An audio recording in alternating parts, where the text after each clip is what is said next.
In Nigeria, hundreds of people have died in floods in 12 of the country's states.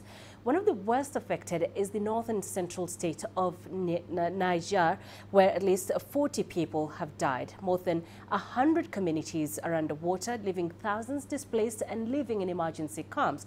As Deji Badmus reports, it may be months before they're able to return home. If you were looking for evidence of the scale of the flooding in Nigeria's Niger state, then this is it.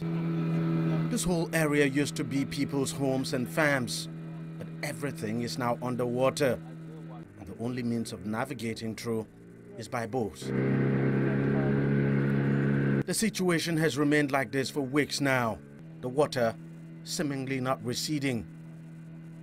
This is the result of torrential rainfall and the release of water from 2 flooded dams in the state.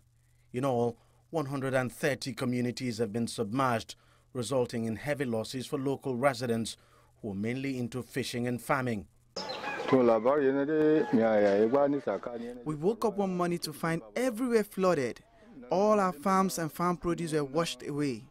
We have nothing to depend on anymore. Most of our houses are submerged. We are tired of this perennial issue of flooding and want the government to come to our aid.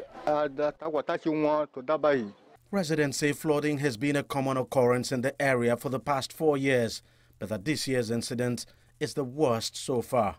We pray for flooding because by the time you get your fish, when you go fishing a day, you got something like 20,000, 30,000, we didn't care about it, but now no fishing.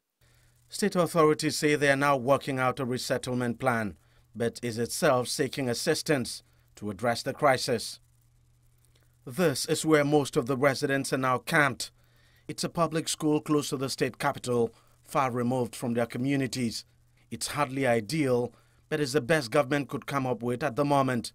And for as long as they stay here, the school will remain short. But the good news for the affected communities across the country is that the Nigerian government says the water level is coming down, allaying fears of increased flooding. Hopefully the worst is over. Except if there is some unforeseen and unprecedented amount of rainfall, which is very unlikely, but not also unlikely to happen. But we don't hope it will. We think that the worst is over, and we should be able to see most of the floodwaters receding from now on.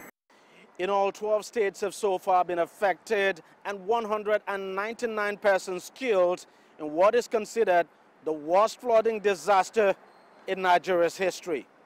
Deji Badmus, CGTN, Lagos, Nigeria.